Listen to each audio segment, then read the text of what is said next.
Hello, everybody. Happy Tuesday. I hope you're having a wonderful day. I'm just going to make this really quick and then we're going to start watching this subcommittee hearing that's happening. They are discussing trucking in America and what they refer to as stakeholders' perspective. Stakeholders, of course, are companies and corporations. They have a few witnesses that are in the industry and one that had a family member die due to trucking accidents. So they're discussing safety and also the business aspect of it. I know we have quite a few people in the truther community, Fugu fam, Snafu crew that are truckers. So I thought that this was kind of important to share. This is going on the Senate subcommittee floor while the senators are debating the impeachment thing still. So I kind of wanted to bring this to you. The impeachment stuff, they're still saying the same things over and over again. If there's any kind of breaking information that's different than what's been going on with that, then I will let you know. But so far, they're just saying the same things over and over again. So I figured I would show you guys this going on instead. So if you are new, go ahead and hit subscribe, turn on bell notifications because I do like to stream the government hearings and give a breakdown of white papers. They don't have any white papers with this one. This is just like they're just talking to people right now. And you can follow us on Twitter and Instagram at GrowTheInfo is our handle. And on our website, growtheinfo.com, you can find resources for independent journalists and alt media types and everybody else that wants to go and grow the info. So thank you so much for joining, everybody, and let's go ahead and switch this thing on and see what they're talking about.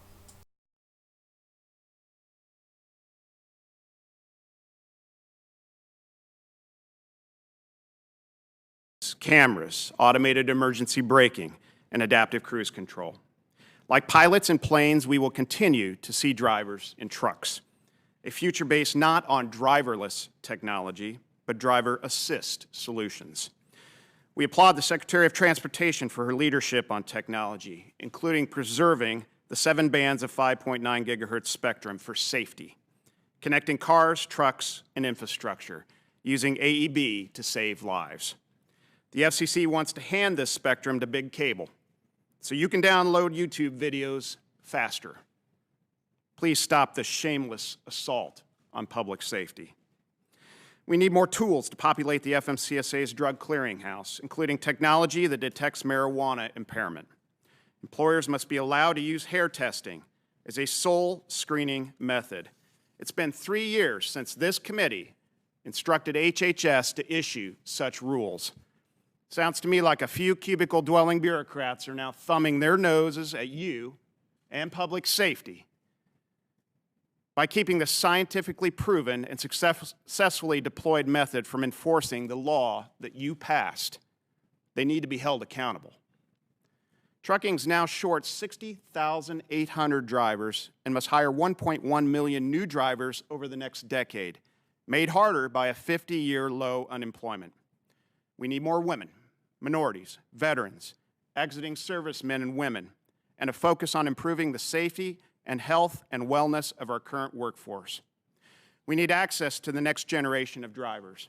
49 states currently allow an 18-year-old to drive a Class 8 commercial vehicle, making it legal to drive an 850-mile stretch of California. Yet it's federally illegal to drive from Providence, Rhode Island to Rehoboth, Massachusetts, a mere 10 miles. The heavily bipartisan Drive Safe Act would require 400 hours of apprenticeship training and safety technology. 49 states require none of this, making the Drive Safe Act a leap toward safety, and ATA recommends its immediate passage. Lastly, America cannot lead with third world infrastructure. Trucking is 4% of the vehicles on our roads. We pay half the tab into the Highway Trust Fund, and we're willing to pay more. Here's why. Trucking now loses $70 billion each year sitting in congestion. That's 425,000 drivers sitting idle for an entire year. 67 million tons of CO2 being emitted. Passenger vehicle drivers now lose $1,600 a year due to traffic and repairs. These are the costs of doing nothing. Under ATA's Build America Fund, 1 nickel 1 nickel a year for 4 years would generate $340 billion in new revenue, shoring up the soon-to-go-broke Highway Trust Fund without adding a dime to the deficit. It's immediate, it's conservative, less than 1 cent on the dollar to administer it versus 35 cents on the dollar for tolls. Business and labor are 100% behind the Build America Fund, and your passing it would be a major victory for America's roads and the millions of voters that use them each day. Thank you. Thank you, Mr. Spear. Next, I'd like to welcome Mr. Louis Pugh, who is the Executive Vice President of the Owner-Operator Independent Drivers Association, a role he was elected to in 2018. He began his career in trucking in 1992 as a motor transport operator in the United States Army Reserve. Welcome, sir. Thank you. Good morning. I'm Louis Pugh, the Executive Vice President of the Owner-Operator Independent Drivers Association. Prior to working at OOIDA, I was a small business operator and trucker for nearly 23 years with roughly 2.5 million safe miles of driving. Prior to that, I was a truck driver in the United States Army. I still proudly hold my CDL. In short, my entire career has been in trucking. From the perspective of small business motor carriers and professional drivers, the state of the trucking industry is dysfunctional. This is because too many people who know virtually nothing about trucking have an oversized role in shaping trucking policies. Drivers feel the negative effects of this firsthand, myself included. The hours of service rules are broken. There's hundreds of regulations that have nothing to do with highway safety. The lack of available truck parking is a national crisis. Enforcement is often motivated by profit. And drivers work extremely long hours for notoriously low pay. If you ask most drivers what Congress has done recently to help their profession, the answer would be simple: nothing. In fact, most of our members would tell you that Congress enacts laws that drive truckers away from the industry and decreases highway safety. This isn't a partisan attack against Republicans or Democrats, but yet an honest reflection on how truckers view Congress. Don't get me wrong, while Washington has contributed its fair share of the dysfunction in trucking, there's plenty to go around, plenty of blame. Too many drivers are forced to haul cheap freight. Too many motor carriers mistreat drivers and underpay them. Too many shippers and receivers detain drivers for extended periods of time. Too many enforcement agencies prioritize profits over safety. Too many safety advocates seek mandates that do not work. And too many motorists don't even attempt to operate safely around big trucks. I make these claims on firsthand experience. I've seen it and I've lived it. We're all responsible for creating this mess, so we're all responsible for fixing it as well. As Congress considers the next highway bill, there are several ways you could make a positive difference. Repeal the failed ELD mandate. Repeal the overtime exemption for drivers in the Fair Labor Standards Act. Provide dedicated funding for new truck parking capacity. Create a fair process for drivers to appeal inspections written in error, and fix the nation's crumbling infrastructure in an equitable way. You should abandon meaningless, unproven, unsafe policies. Do not mandate speed limiters. Do not mandate front and side underride guards. Do not mandate higher insurance minimums. Do not enact VMTs for trucks only, and do not expand tolling authority, and do not pass the Drive Safe Act. I want to take a moment to focus on the Drive Safe Act. Contrary to what other associations repeat constantly, there is no driver shortage. The notion of a driver shortage isn't supported by facts or data or reputable research. In other words, it's a myth. We oppose this bill because it's a solution in search of a problem, and we urge Congress to reject it. Washington has allowed truck policy to be overly influenced by executives looking to maximize profits, activists who'd like to regulate truckers into oblivion, state and local governments who view truckers as rolling piggy banks, and self-proclaimed experts who don't even know what the inside of the cab of a truck looks like. This has to change. Most truckers don't wear suits on a daily basis. They don't have advanced degrees in engineering and economics, but they know trucking. Truckers aren't the problem. They are the solution, and Congress should treat them accordingly. Thankfully, there are some lawmakers, such as Chairwoman Fisher and Congressman Brian Babin, who see much of the dysfunction in our industry and understand that just maybe it's time to start listening to what real truckers have to say. We appreciate being a part of this hearing. We have some sensible ideas on how to fix the industry, improve highway safety, and I look forward to sharing them with you. Thank you, Mr. Pugh. Next, we have Mr. Jake Parnell, who is the manager of the Cattlemen's Livestock Market in California. He's also a director of the Livestock Marketing Association. Welcome, Mr. Parnell. Thank you, Chairman Fisher, Ranking Member Duckworth, members of the subcommittee. Thank you for inviting me to testify about a stakeholder's perspective on the trucking industry and its related regulatory environment. Specifically, we appreciate the input from agriculture as a whole, and in particular, the livestock industry were sought. My name is Jake Parnell. I manage Cattlemen's Livestock Market in Galt, California. I am testifying today on behalf of the members of the Livestock Marketing Association, an organization which I serve on the board of directors and a member of the Transportation Subcommittee. Livestock markets serve as a hub to gather and sell livestock from farmers and ranchers in a competitive bidding environment. I am also a member of the National Cattlemen's Beef Association, manage my own 500-head herd of commercial cattle, and run between 1,000 and 2,000 yearlings who are grazed on the West Coast. Every Wednesday in Galt, livestock are trucked to our livestock market. Our market stimulates local economies and facilitates buyers gathering loads of livestock to be shipped to the next part of the production chain. The cornerstone for our business is the ability to gather livestock from farmers, ranchers, and dairymen who raise them and market them to buyers throughout the United States. This movement of livestock is entirely dependent upon the use of a very limited population of highly skilled haulers who drive livestock commercial motor vehicles. It might surprise you to hear that livestock producers and livestock auction markets are specifically impacted by transportation laws and regulations. For example, in California, which ranks 4th in total number of cattle, there's only one major feed yard, so the cattle we raise, in most cases, must be transported to the Pacific Northwest or more commonly the Midwest for feeding and processing. Time is everything for the well-being of the animals while being transported.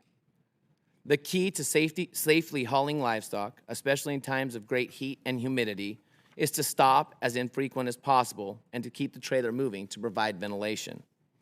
Unfortunately, although the majority of livestock hauls can be concluded within the time frame of the outlined hours of service regulation, livestock located in states outside of the center part of the country cannot reach their destination safely in an 11-hour drive time.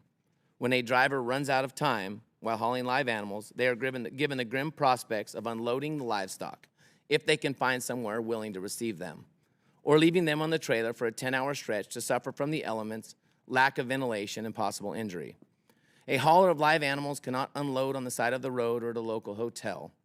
There are a few public pen systems along highways, and the owners and managers of private feed yards and livestock markets rarely accept livestock in transit due to liability, staffing, and biosecurity concerns. Further, the act of loading and unloading livestock have been reported to be more stressful than the effect of transport itself. The drivers that transport the animals work hard at safety. A livestock hauler is forced by the nature of their cargo to drive more cautiously than a conventional cargo hauler, because the live animals move throughout the trailer and can be severely injured if the driver turns too suddenly or drives too fast.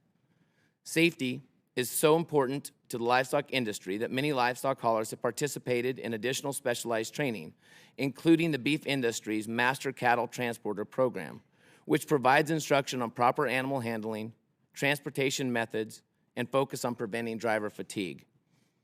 Due to all of this, livestock haulers boast a fantastic safety record. For instance, a study conducted by the FMCSA and the National Highway Traffic Safety Institute showed that 1,123 accidents involved trucks hauling cargo, and a mere 5 involved livestock transporters.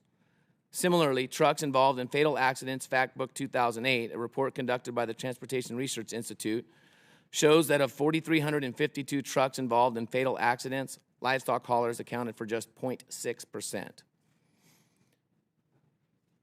With this great track record of safety in mind, American agriculture needs some help. The current hours of safety provide too rigid, one-size-fits-all framework. Increased freight costs and a shortage of qualified drivers can result in cattle on the coasts and in the southeast being severely discounted. This can lead to producer and livestock hauler dropout and can be felt by the American consumer trying to put an affordable meal on their table. Live animal haulers need more flexibility in order to safely get their live cargo to its destination. The LMA sincerely appreciates the several members of this subcommittee, many of whom also serve on the Senate Ag Committee, for their assistance and diligent work towards safe and practical solutions for our nation's agriculture haulers. Thank you, sir. And finally, I'd like to welcome Sergeant John Samus with the Delaware State Police. He is the president of the Commercial Vehicle Safety Alliance. Welcome, sir. Good morning, Chairman Fisher, Ranking Member Duckworth, and members of the subcommittee. Thank you for inviting me to participate in today's discussion. As a sergeant with the Delaware State Police, I supervise our CMV enforcement program and serve as president of the Commercial Vehicle Safety Alliance, which represents people who enforce CMV safety regulations throughout North America. As the trucking industry continues to evolve, technology is playing a leading role in constantly redefining the industry. The enforcement community must prepare for the future of trucking in order to meet our shared goal of reducing crashes and fatalities involving CMVs. In my written testimony, we highlight the progress made under the FAST Act and propose a number of recommendations aimed at further improving CMV safety. One of the most significant things Congress can do to help improve safety is provide the enforcement community with the flexibility and resources needed to address a growing industry that becomes more sophisticated by the day. CVSA members work with industry and FMCSA to reduce crashes and save lives. Enforcement officials inspect vehicles, interact with drivers, review motor carriers, and work to ensure that those operating on our roadways do so safely. The roadside enforcement program has helped to significantly reduce the number of crashes and fatalities that involve a CMV. However, the program provides only the foundation for a comprehensive approach to reaching zero fatalities. States build on that program with initiatives designed to meet their unique needs, all with the goal of eliminating CMV-involved crashes. Enforcement is only a portion of what the states do. There are outreach and education campaigns, technology deployments, and a focus on crash prevention in high-risk areas, as well as other creative programs designed to help industry understand and comply with safety requirements. Congress can help by giving the states the flexibility. For example, we're asking Congress to make 2 small changes to the grant program that help fund state CMV enforcement activities. First, we're asking for an additional year to spend grant funds. We're also asking that FMCSA, like FHWA, be given the authority to reallocate unspent funds rather than return them to the Treasury. We need to keep every dollar allocated to critical safety programs where they belong. In addition, states need the tools to operate an effective program.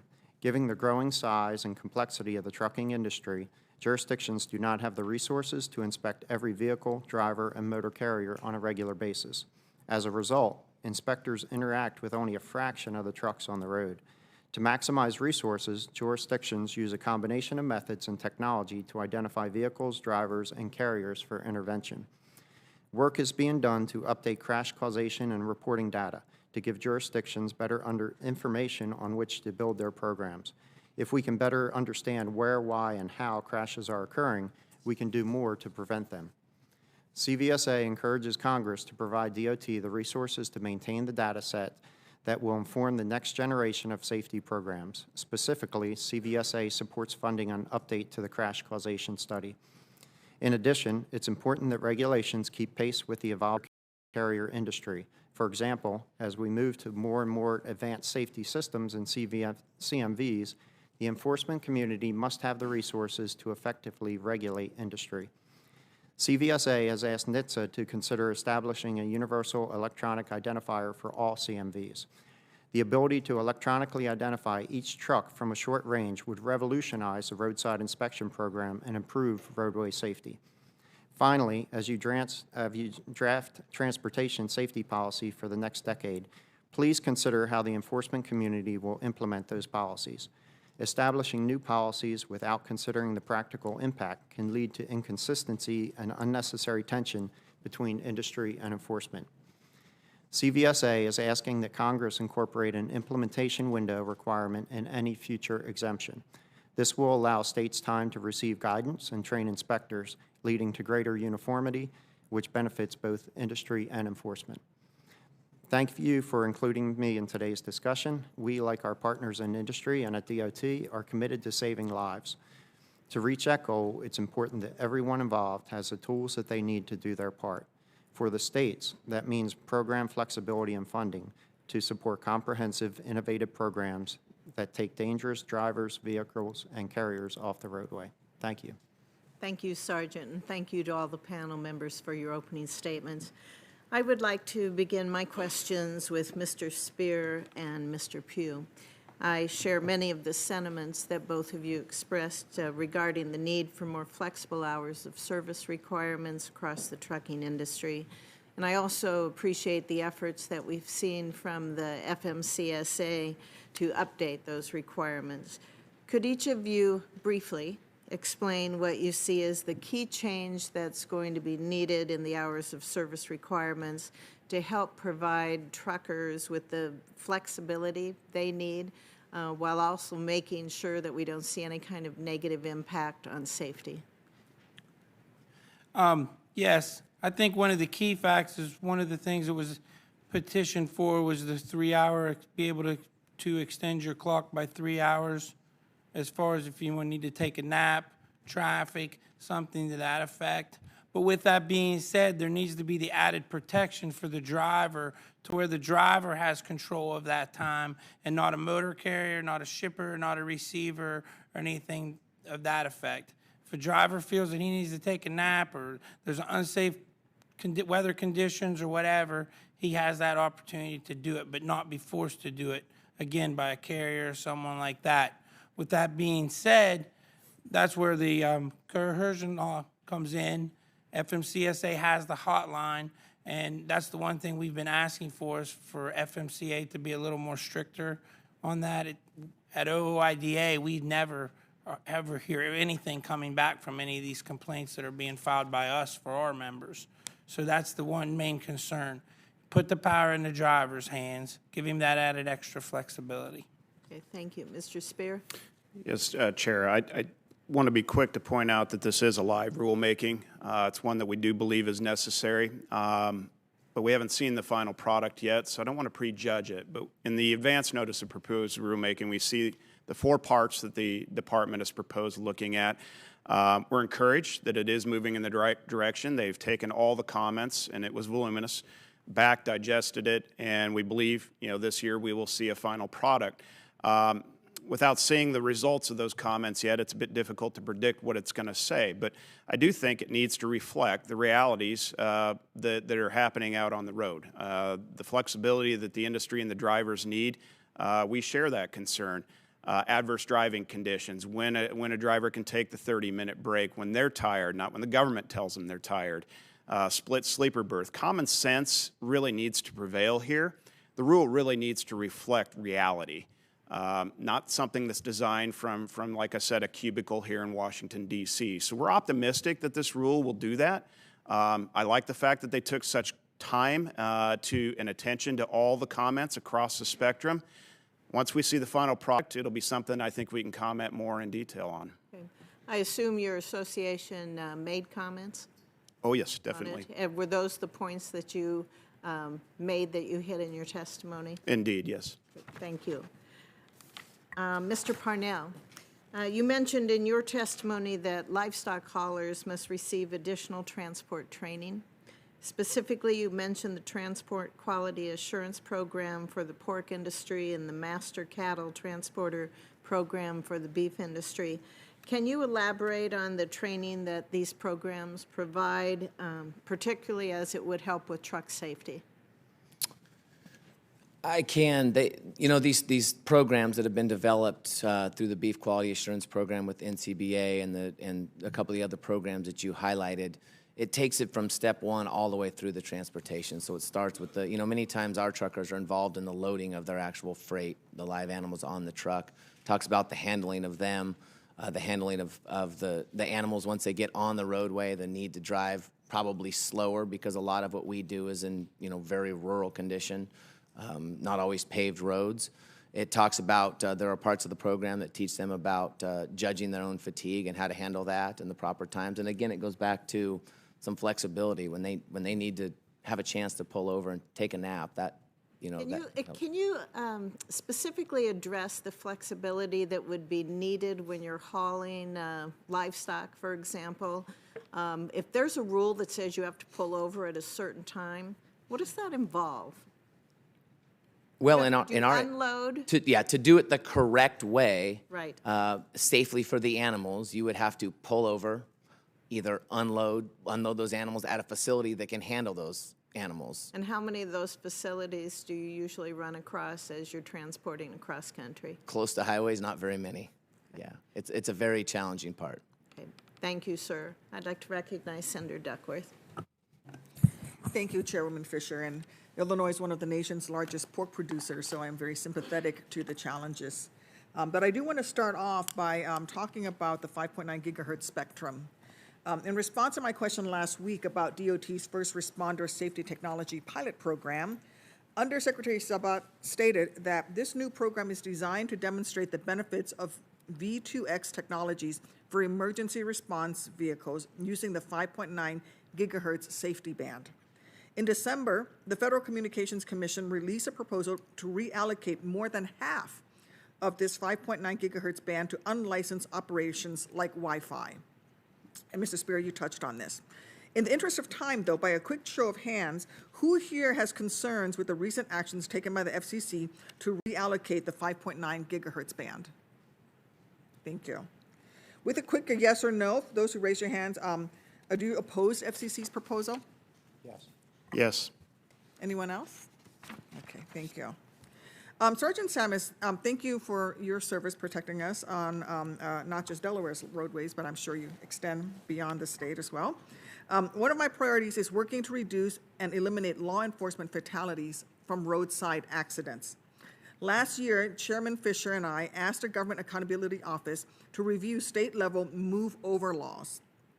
Our subcommittee is seeking to better understand how these policies are working and to examine opportunities for the federal government to enhance these state initiatives. In addition, Senator Durbin and I recently introduced the Protecting Roadside First Responders Act to promote the development and use of safety technologies that reduce accident risk for those who need to stop along busy highways. Your testimony mentioned the benefits of deploying universal electronic vehicle identifiers for commercial vehicles. Could you please address how these identifiers could improve public safety? And what do you say to stakeholders who raise privacy concerns? So first of all, thank you for your work to help protect my brothers and sisters in law enforcement. That's greatly appreciated.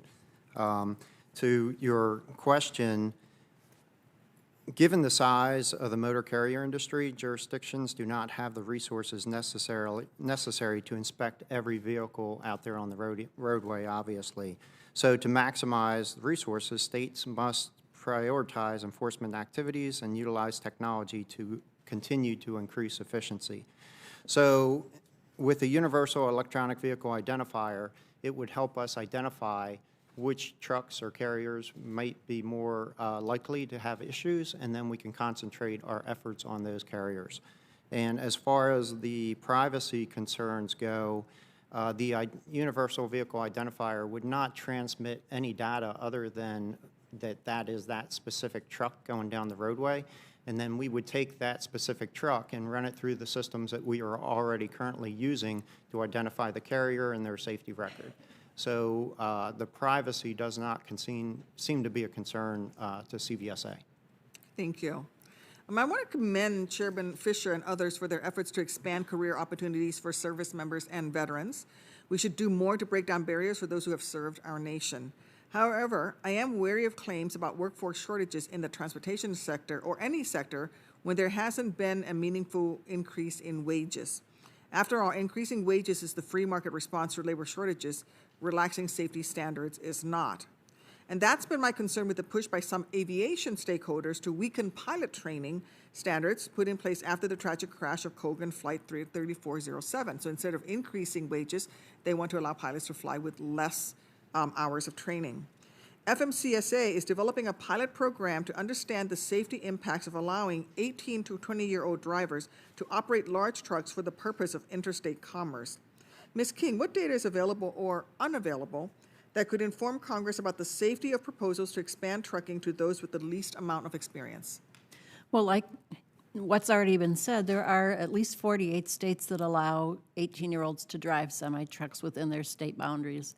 So there is data available already on what the crash levels are for younger drivers. And we believe that FMCSA and the DOT should be studying that data before they just extend this offering to 18-year-olds to drive interstate. We also believe that these young people would be the new hires, and they're not likely to get the cushy job where they get to drive the 10-mile route back and forth in their home every night with their family. Nobody that's in their first job gets the best routes. And so we're concerned that the younger drivers will end up on the longer routes that will take them into states they're not familiar with. So we really believe that the crash data that's within the states needs to be studied first. Thank you.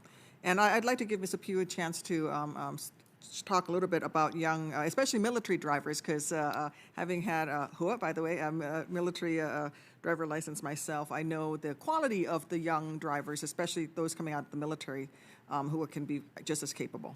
Would you like to address that? Yes, I'll be more than happy to. I would agree that the 18 to 20-year-olds, we don't feel that they're safe. As someone who had a CDL, I drove truck at a farm and then got my CDL through the service, I would agree that I learned the skills on how to operate a truck and maneuver a truck very well in the United States Army, and I'm thankful for that. But I still think there's further training that needs to be issued, because driving a truck in military life, as I'm sure you're well aware, is much, much different than driving truck in civilian life. You were usually in convoy. You were usually had people overseeing where you were going. You were usually on designated routes, and you weren't just turned loose. When I turned 21 and went to work as an over-the-road trucker, I was just turned loose. Again, I was fortunate to have been trained with the skill, but as far as the knowledge and the real-world knowledge of what's out there, I was lucky. I didn't have any accidents or anything happen, but that's some real-world knowledge that would have been nice to have a little more training on before I was just turned loose. I would like to follow up, too, with hiring these younger drivers. Who's going to hire them? Because who's going to insure them? Because that was one of the biggest problems I had at 21 years old, stepping out of the United States Army with a CDL. I only found 2 motor carriers at the time that would give me a job. And as Ms. King said, it wasn't a very good job. And then at 22, I bought my own truck, and then I struggled with finding carriers that would lease me because of my age and my lack of experience, even though I owned a truck and trailer. And I was fortunate enough to find opportunities, but I was 25 years old until the door was pretty much open for me to drive for anybody or everybody. And I understand why, because it is dangerous, and I needed those years to learn and be trained, because there is no training, and we need more training out there. Thank you. I'm way over time, and Mr. Spear, if you could submit a response via written format, I would really appreciate that. More than happy. Thank you, Chairwoman. You're very generous. Thank you, Senator Duckworth. Senator Lee. Thank you, Madam Chairman. Thank you for all being here and for your insight today. Mr. Parnell, I'd like to start with you. In your written testimony, you've pointed out some of the unintended consequences of strict hours of service rules. These are rules that are certainly well-intentioned, and they are also rules that sometimes, being the one-size-fits-all tools that they are, can put some undue and impractical consequences on all commercial drivers. and sometimes they don't necessarily yield the benefit that we want. Sometimes, for example, they can actually cause increased harm by encouraging drivers to stop in places where they shouldn't be stopping, where it's not safe for them to stop, along the side of the road on an interstate highway, for example, in order to comply with an overly rigid regulatory structure that can cause safety problems.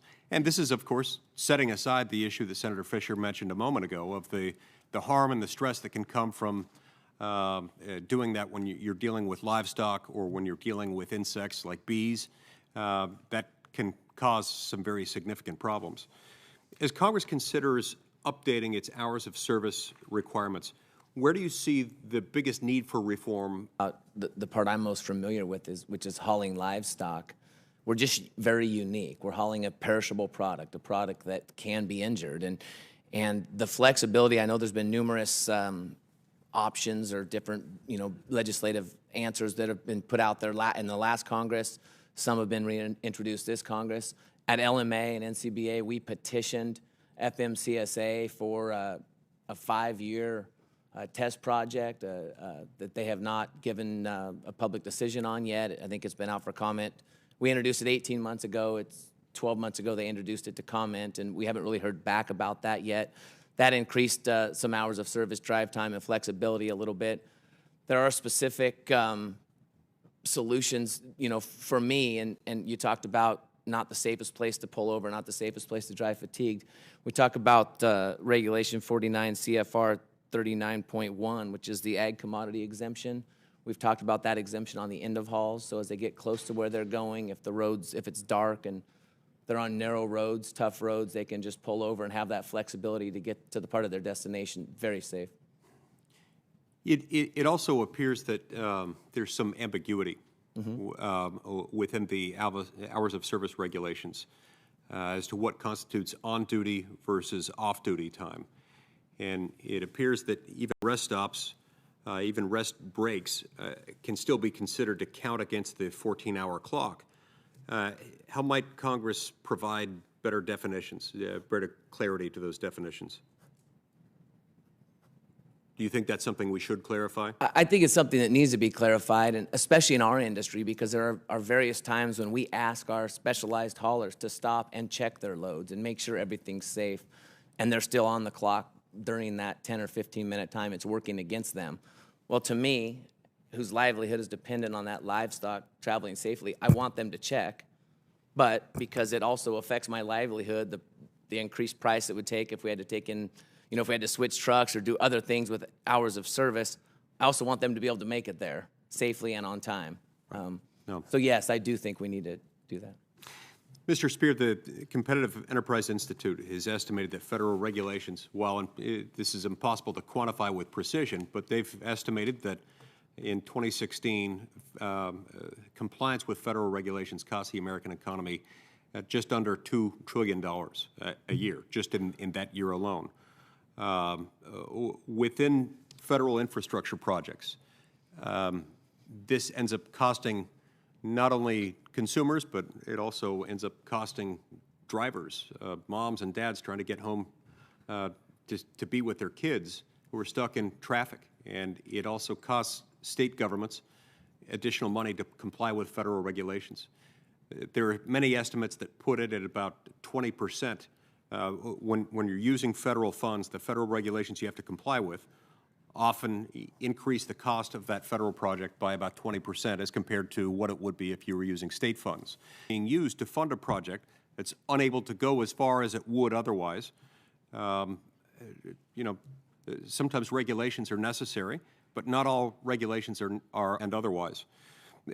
What do you think are the greatest regulatory costs in your industry, and what challenges?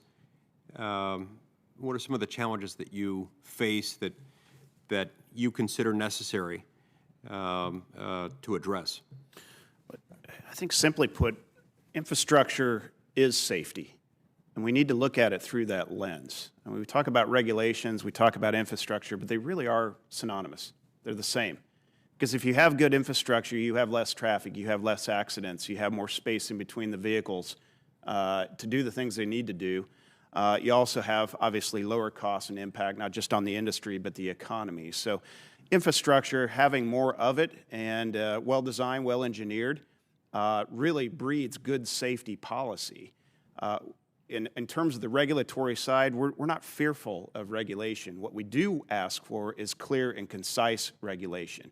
When you have ambiguity, you have litigation, and that adds costs on our industry, horrendous costs. So the balance between that and maintaining good safety regulations that have a true and measurable impact, we recommend supporting that.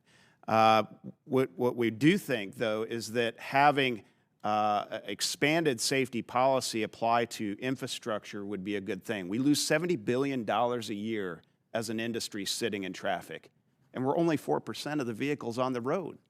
That's, as I said earlier, 425,000 drivers sitting idle for an entire year. In terms of the environmental impact, think about this for a minute. Environmentalists don't want to speed up the permitting process. I cannot possibly understand why. Because if you have more and efficient infrastructure, you have less congestion. That's 67 million tons of CO2 being emitted just sitting in traffic. If those trucks are moving, they're not going to emit like that. One modern truck today off the lot emits the same amount of diesel particulate matter as 60 trucks in 1988. We're doing all the right things. We're buying the newer, safer, more energy and environmentally friendly equipment. But without infrastructure, you're going to have bad environmental policy, bad safety policy. So they're all connected in one another. And the cost of all that, the impact on the industry and the economy goes down the more you invest in it. Thank you very much. Thank you, Madam Chair. Thank you, Senator Lee. Senator Young. Madam Chair and Ranking Member, thanks so much for holding this important hearing. Our employment is reaching historic lows, and national investment climate remains incredibly strong, yet we have this substantial driver expansion in American history. Back home in Indiana, we like to call it the crossroads of America. And I've heard from countless constituents, both drivers, other workers, and employers about the detrimental impact that this driver shortage has on the ability to efficiently receive and deliver freight. The truck driver shortage is exacerbated by a rule mentioned by Mr. Spear that prevents 18 to 20-year-old drivers from crossing state lines. Currently, 48 states allow people to obtain a commercial driver's license and drive trucks at age 18, but federal regulations prevent those drivers from crossing state lines until they turn 21. So if you're from the state of Indiana, you can drive a truck up to Jeffersonville, Indiana, or New Albany, Indiana, but you can't cross the river, the Ohio River, and go into Louisville. You can drive one into Dearborn County, Indiana, but you can't go over to Cincinnati or vice versa. You can drive it up to Lake County in the Northwest. You can't go to Chicago. One can understand how this would really disrupt our commerce and threaten our economic expansion. That is why I've introduced the Drive Safe Act with Senator Tester and a number of my colleagues on a broadly bipartisan basis that would establish an apprenticeship program that will address this driver shortage, create new career opportunities for young Hoosiers and young folks around America, and substantially raise training standards to ensure safety on our roads. As we look towards reauthorization of the highway bill, I encourage my colleagues to support this important truck safety and workforce development bill. Mr. Spear, can you touch on the pilot programs that DOT has already undertaken to address this issue and reiterate why it's important that we pass the Drive Safe Act to safely address the truck driver shortage? Certainly, Senator, and thank you for your leadership on this issue and the commentary. The Department of Transportation, I believe, agrees with the policy, the path that you're taking legislatively. Putting out the pilot program for military personnel in this age bracket is one step. It's also an agency looking at broadening that pilot to non-military personnel. But I want to take a step back on this for a moment, just so that we have some context, okay? We're spending all our time talking about age, okay? Let's just say 18, 19, 20, but you're legal at 21, okay? So a one-year differential, and you're legal. It's really not about age. It's about training. Your bill has 400 hours of apprenticeship-based training, of which 240 hours you have to have an experienced driver in the cab. You've got technology, speed governors, you got cameras, you got anti-mitigation collision controls on that truck. Not one of the it's actually 49 now, Alaska just adopted. So 49 states allow you to drive a Class 8 at 18 years old. You just can't cross state lines.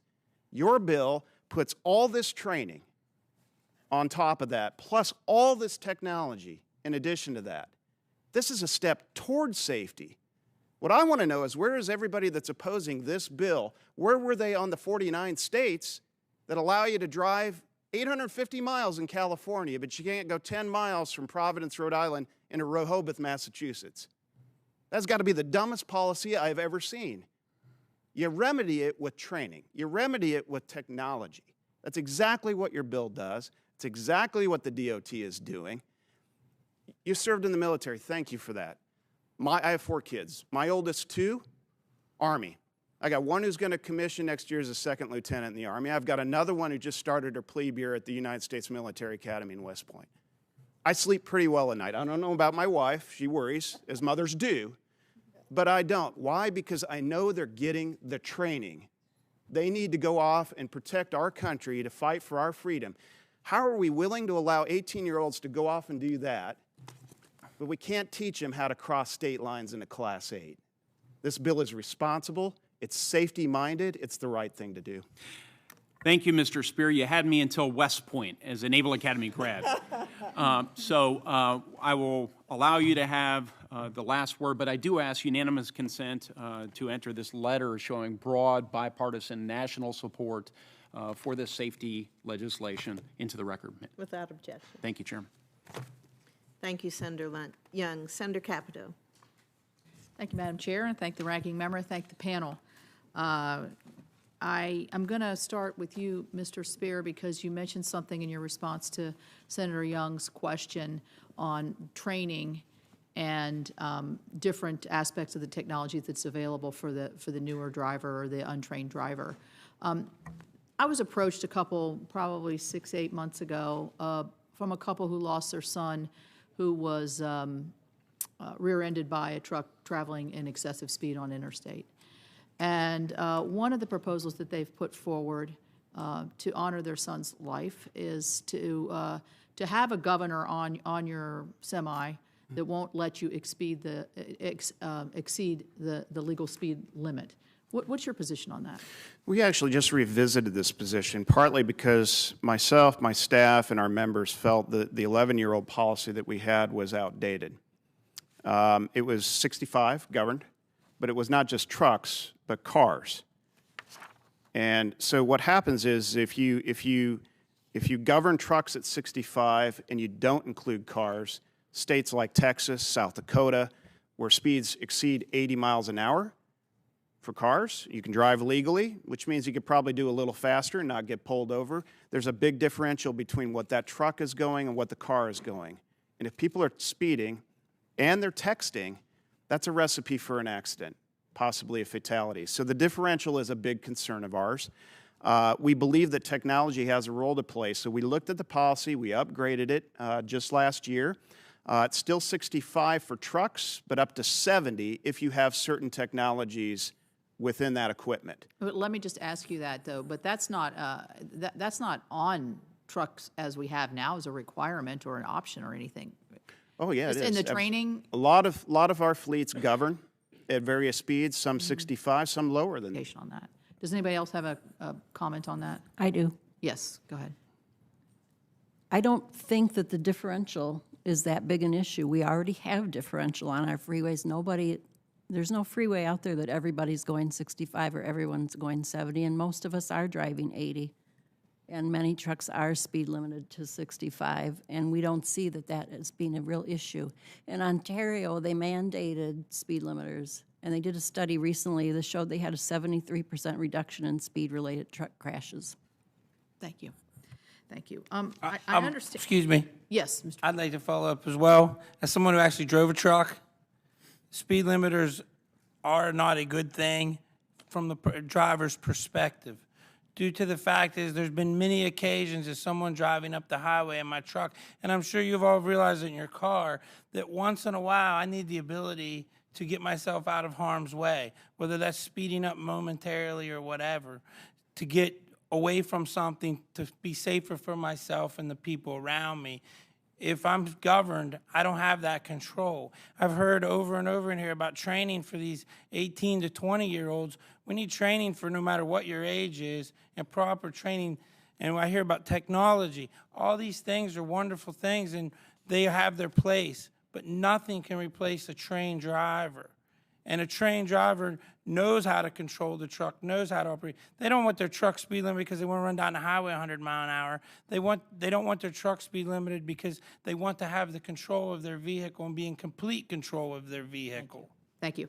Well, that brings me to another question that I have, which is the AV capabilities of truck. Now, I see a great future here in a lot of different circumstances, but the circumstance I described, a crowded interstate, at night or in bad weather, is hard for me to imagine a large, some of these interstates have a very high percentage of trucks, particularly at night when a lot of drivers are driving, understandably. How do you see the AV technology with trucks and heavier weight vehicles? Mr. Spear. Promising. We really applaud the Secretary of Transportation for her 4.0 guidance in this space. It's much needed. It needs to include not just cars, but trucks. And all cars, all 25 auto manufacturers agreed to put automated emergency braking as standard on every vehicle come 2022. So in 2 years, we're going to have AEB on all cars being produced.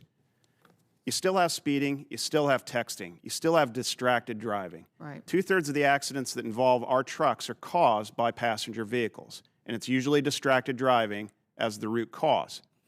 We love the 5.9. 7 channels preserved for safety. If you're connecting the cars, the trucks, and the infrastructure, it matters that that driver in the passenger vehicle is texting and not paying attention, but the technology, being able to talk to the truck, see it coming, and apply that AEB is going to save lives. That will take a dramatic reduction in the 40,000 fatalities every year on our highways and prevent those accidents from happening. Thank you, Madam Chair. Thank you, Senator Capito. Senator Thune. Thank you, Chairman Fisher, and thanks for having this hearing. These are subjects that are very important to rural states like South Dakota. And several panelists have mentioned the potential benefits of new technologies to truck safety, the efficiency of motor carrier inspections, and improved quality of life for drivers. Sergeant Samus, could you provide some examples of how new technologies can help improve the inspection process for both drivers and the law enforcement community? Yes, sir. It's important to remember that we are tasked with enforcing the regulations and ensuring compliance by the motor carrier industry. But there will never be enough resources for law enforcement to touch all the people out there on the roadway. There's a vast number of trucking companies out there. So one of the things that we're looking to do is introduce the Universal Electronic Identifier, which would help us identify trucks and focus in on possibly the bad actors and focus our resources to concentrate our efforts like that. Mr. Spear, you mentioned in your testimony the importance of technologies such as automatic emergency braking and lane keep assist to improving truck safety. What can Congress do to incentivize the adoption of these technologies in the trucking fleet? Be tech neutral. Let innovation thrive. It's so far ahead of anything we're doing in the government, and it's a good thing if it's channeled towards safety, if it's channeled toward things that eliminate congestion. There's so much in combination with infrastructure and safety policy that technology can solve. We don't want to restrain it, but you do need to keep pace with it and make certain that it doesn't cause a ripple effect. Right now, you've got a lot of localities from Uber and Pittsburgh doing testing grounds to states like Michigan, California, Nevada. You have a lot of pockets of technology being developed, but in the end, it's going to be going over state lines, cars and trucks. We're governed by interstate commerce rules. I don't need a patchwork of 50 different regimes governing what technology you should comply with and what you shouldn't. So having a seamless standard is really, really important. So that if there's anything that I would recommend to this committee is maintaining that seamless one standard fabric and not creating a whole patchwork, because that's really going to cause, I think, a lot of disruption to the economy, certainly to our industry if that happens. Yeah. Mr. Parnell, together with former Senator Nelson, I had sent a letter to FMCSA urging the agency to thoroughly consider a 2018 petition submitted by livestock haulers requesting modification to certain hours of service regulations. And in response, FMCSA provided official notice and requested public comments on the petition in February of 2019. You mentioned in your testimony that FMCSA has not taken any further action on this petition. In conversations with the agency, has FMCSA indicated that any further action is forthcoming? Thank you for your consistent support of our industry and of the livestock haulers. We did comment on that petition 12 months ago when they released it for comment. We also commented on the new proposed rulemaking, in particular the adverse weather conditions. To us, some of the adverse weather conditions are heat and humidity when it comes to hauling livestock and having to stop on the side of the road. So we're continuing to be involved in that process. In conversations with the agency, they have not indicated to us when an actual decision or ruling on our petition might be levied, but we continue to be hopeful that they will recognize our petition and support it. Okay. Just as a follow-up on that, do you have any additional suggestions for actions that FMCSA could take to accommodate the specific circumstances of livestock haulers while maintaining still very high levels of safety? I get it. I'm a dad of 3 young children, a 5-year-old and twin 4-year-olds. I'd take them on these rural roads with me. They'd go out to shipments with me, and we'd deal with, livestock haulers, ag trucks on hours of service. Maybe the ag exemption for the 150 miles at the end to let these guys finish their hauls. There are options out there. There are options that have been introduced in legislation that I understand that we would love to work through and find that proper solution to give our kind of unique industry the help it needs. Okay. Very quickly, Sergeant Samus, you mentioned your testimony the changes made to the Motor Carrier Safety Assistance Program, or MSSAP, to reduce administrative burdens for both FMCSA and the states in implementing motor carrier safety enforcement. As the next reauthorization approaches, which is upon us, what additional flexibility can we provide states to assist in improving commercial motor vehicle safety? One of the challenges we face is the limited time to spend the funds that we are granted. So I guess the biggest help we could receive is more time to spend that money, allowing FMCSA to distribute the funds rather than return them if the states have to give them back. Those funds were allocated towards 4 safety programs, and we'd like to keep them for their intended use. Okay. Could I just piggyback on Mr. Spear's comment on technology? You asked what Congress could do in relation to that. I think it's important that we recognize technology has promise, but we also need Congress to require minimum performance standards so that we don't have several different AEB technologies out there, and we know what AEB should be doing. Okay. Thank you. Thank you all very much. May I follow up on that as well? Mr. Pugh, yeah. Thank you. I'll be brief. You asked what Congress can do for the safety of drivers. I've heard about the safety of cattle. I've heard about the safety of the motoring public, and I agree that is all very important. I've heard no one talk about the safety of the driver. Truckers do die too. Truckers know better than anyone out there how dangerous the highways are. I saw horrific things when I drove a truck on the road. So truckers get it. Truckers want to be safe. What Congress can do, one thing they can do is find some funding, some dedicated funding, support the bill that OOIDA is working on right now in Congress that's getting ready to come out for places to park. That's one of the biggest crises we have in trucking right now is parking. Our drivers are forced to follow rigid hours of service. They're forced to use ELDs. Just like the cows need a safe place to be, so do our truckers.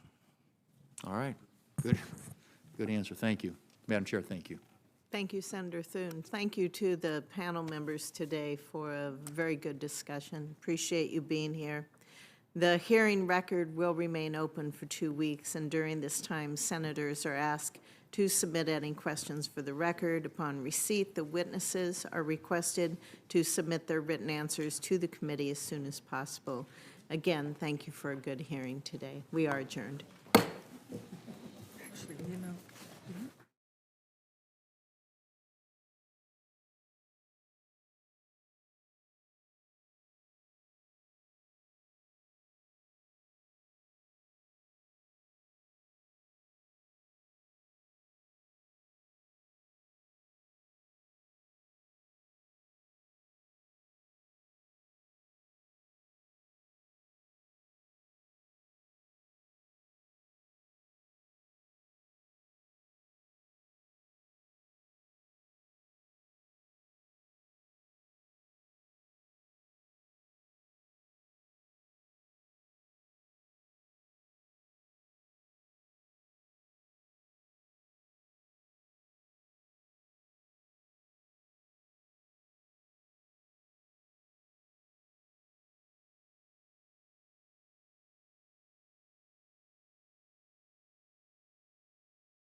Oh, okay. So I did not realize that the hearing was over. As I said in the chat, I was away from the keyboard, so, but that's okay, because there is like nobody coming into the stream anyway, so I'm just going to go back and edit this. Well, thank you guys so much for watching. Of course, the trucking industry is something that people have been watching recently in the whole financial realm. We see the trucking industry and the shipping industry is actually having a lot of issues right now. And of course, the coronavirus, there have been like CNBC and quite a few other, Yahoo Finance and some other ones talking about how the coronavirus and these other pandemics and, you know, what could possibly turn into an epidemic are really negatively affecting the whole commerce and trade of the globe. And we have to remember the shipping industry is something that is global now. So I'm curious to know what you guys think about, you know, the regulations that they're trying to pass on truckers and the Drive Safe Act. I know we have a lot of truckers in the truther community that are out there on the road, and they're trying to talk about some of the issues that they're facing. So I thought that this was very important, and I hope that you guys have gotten some good information from it.